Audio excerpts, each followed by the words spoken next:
পর পর পর সারাদিন পড়ার কথা বলতে বলতে হাঁপিয়ে যায়। সামনে যে পরীক্ষা, আর পড়াশোনা কি বলবো। নে কর। কটা বাজলো কে জানো? ও বাবা, তোমরা চলে এসছো। নমস্কার, বর্তমান ঘরকন্যা একটা ব্লগ থেকে তোমাদের সবাইকে স্বাগত। দেখো না, সামনে পরীক্ষা, কিচ্ছু পড়ছে না, কিচ্ছু না। কিরে, রেজাল্ট কি ভালো হবে?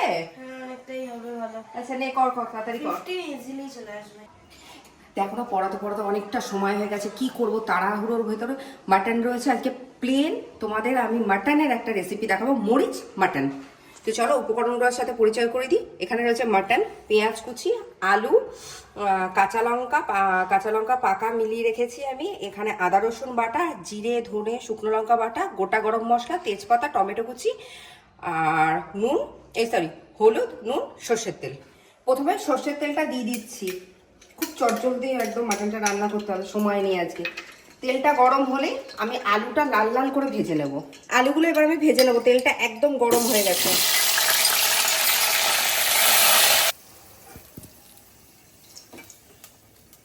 গোটা গরম মশলা এবার ফোড়ন দেবো। আমি এখানে গরম মশলার ভেতরে নিয়েছি দারচিনি, লবঙ্গ, বড় এলাচ, ছোট এলাচ। এবার ফোড়নটা একটুখানি হতে দেবো, তারপরে আমি পেঁয়াজ কুচি দিয়ে দেবো একবারে।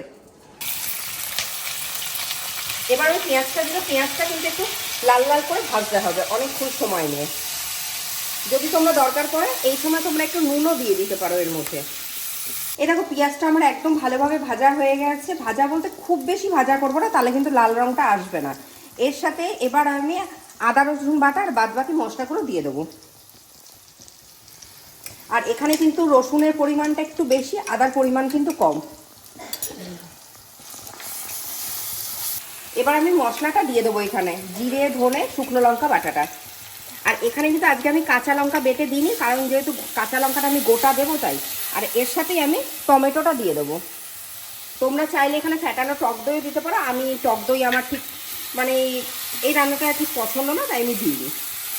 এবার আমি হলুদ গুঁড়ো দিয়ে দিলাম পরিমাণ মতো, আর তার সাথে আমি নুনটা দিচ্ছি।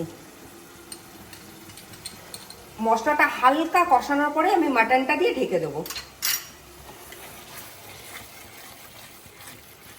মশলাটা মোটামুটি কিন্তু ভাজা হয়েছে, এটা কিন্তু খুব ভাজা হয়নি। এই সময় আমি মাটনটা দিয়ে ঢাকা দিয়ে রেখে দেবো।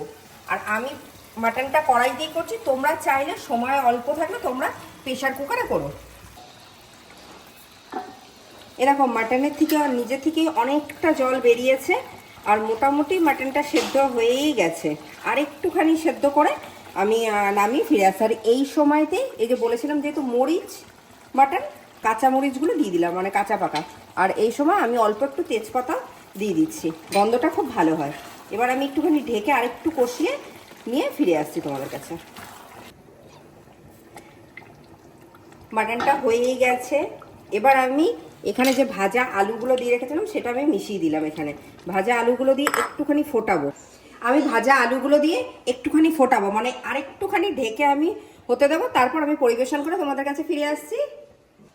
ওপর থেকে আমি অল্প একটুখানি জায়ফল জয়িত্রী গুঁড়ো ছড়িয়ে দিলাম। এটা তোমরা ইচ্ছে হলেও দিতে পারো, না পারো। আমাদের তৈরি হয়ে গেছে মাটনের লাল লাল ঝোল, মরিচ মাটন বা মরিচ দিয়ে খাসির মাংস। তো আজকের রান্নাটা তোমাদের কেমন লাগলো তোমরা বাড়িতে অতি অবশ্যই ট্রাই করো, আমাকে জানিও। আর তোমাদের মধ্যে অনেকে আমাকে বারবার করে বলেছিলে মাটনের এরকম একটা কিছু রেসিপি দেখাতে, তাই আমি তোমাদের দেখালাম।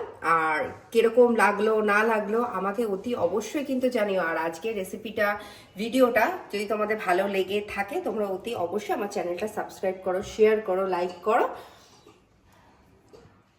আজ তাহলে আসি।